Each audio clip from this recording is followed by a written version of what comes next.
বাড়িতে আজকে বড় একটা মোরগ কিনে নিয়ে আসা হয়েছে, বলা চলে বাজারের সবচেয়ে বড় মোরগ এইটা। মোরগটার ওজন ছিল 3 কেজি 400 গ্রাম, প্রায় 3.5 কেজির মতো ওজন। এত বড় মুরগি তো সহজে কেনা হয় না, শখ করে হয়তো বছরে 2-1 বার কিনে খাওয়া হয়। সকাল সকাল হাটে গিয়েছিলাম কিছু বাজার করার জন্য। আমাদের বাড়ি থেকে হাট কিন্তু অনেক দূরে। গ্রামের হাটে একেবারে ভোরে যেতে হয়, এতে করে তরতাজা মাছ মাংসগুলো পাওয়া যায়। মাছগুলো দেখেন একেবারে জীবিত ছিল। আমি এখান থেকে কিছুটা ট্যাংরা মাছ নিয়েছি। মুরগিটা তো আগেই কিনে রেখে দিয়েছিলাম, পরের দিন আমার চাচাতো ভাই মুরগিটা জবাই করে দিল। এরপরে ভাবি আর আমি দুইজন মিলে মুরগিটা পরিষ্কার করে নিচ্ছি। বড় বড় মুরগির চামড়া সহ খেতেই বেশি ভালো লাগে, আর এই মুরগিটা যেহেতু অনেক বড় ছিল তাই চামড়াতে বেশ চর্বি জমেছে। এই তো মুরগিটা পরিষ্কার করে নেওয়া হয়ে গেল, ভুঁড়িটা বের করে ওইভাবেই রাখা হয়েছে। রাতের রান্না করার জন্য এখানে আমি সবকিছু রেডি করে নিচ্ছি। আজকে আমি নিজে হাতেই রান্না করব। যেহেতু রোজার দিন বিকেল থেকে রান্না শুরু করলেও রান্না শেষ করতে করতে সন্ধ্যা হয়ে যায়। ইফতারের পরে তো একদমই রান্না বান্না করতে ইচ্ছে করে না, তাই ইফতারের আগেই রান্নাগুলো করে রাখবো। রান্না করার আগে চলেন আপনাদের সাথে ছোট্ট একটা রিভিউ শেয়ার করি। আপনারা যারা স্কিন নিয়ে অনেক বেশি চিন্তায় আছেন, ব্রণ, কালো দাগ, মেস্তার দাগ, হোয়াইট হেডস, ব্ল্যাক হেডস, এগুলো কোনো কিছুতেই দূর হচ্ছে না, তারা চাইলে গ্লোমিনাসের আলট্রা গ্লো সোপ এই সাবানটি একবার ব্যবহার করে দেখতে পারেন। এই সাবানটা কিন্তু স্কিনের জন্য অনেক বেশি ভালো। আমি গত 2 মাস থেকে ব্যবহার করছি। স্কিনের ভিতর থেকে ময়লা দূর করে, যার কারণে স্কিনটা ব্রাইট এবং সফট লাগে। এই সাবানটা ব্যবহার করার ফলে কিন্তু আমার স্কিনের সব দাগই চলে গিয়েছে। গ্লোমিনাস আলট্রা গ্লো সোপ এই সাবানটি আপনারা পেয়ে যাবেন গ্লোমিনাস ফেসবুক পেজ থেকে। এই সাবানটা কিন্তু একদম হোমমেড সাবান, যার কারণে কোনো প্রকার সাইড এফেক্ট নেই,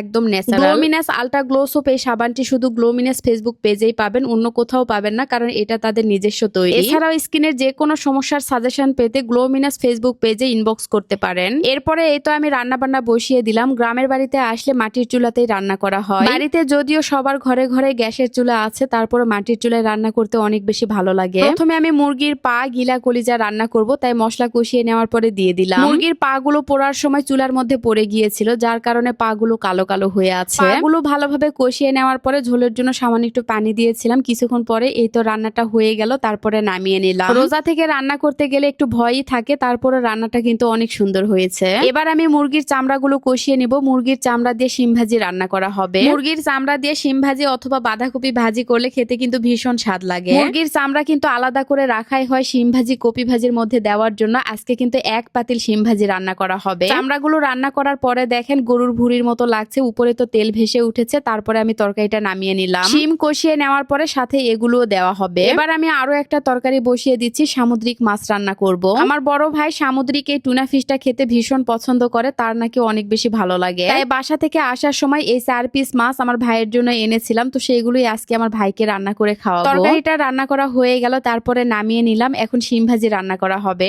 যেহেতু হাতে সময় নেই আর অল্প কিছুক্ষণের মধ্যে ইফতারের সময় হবে, তাই তাড়াহুড়া করেই রান্নাগুলো করছি। এই তো শিমও কষানো হয়ে গেল, এবার বাগার দেওয়া হবে, তাহলেই রান্না বান্না শেষ। আজকে একা হাতে অনেকগুলো রান্না করেছি। একটা সময় বাড়িতে আসলে আমি নিজে নিজেই রান্না করে খেতাম, এখন তো আর নিজে নিজে রান্না করে খেতে হয় না, ভাবি সব সময় রান্না করে খাওয়ায়, আমি শখের বসে মাঝে মধ্যে রান্না করি। যাই হোক, আজকের মতো এখানেই বিদায় নিচ্ছি। সবাই ভালো থাকবেন, সুস্থ থাকবেন, আর ভিডিওটা ভালো লাগলে অবশ্যই শেয়ার করবেন। আল্লাহ হাফেজ, টাটা।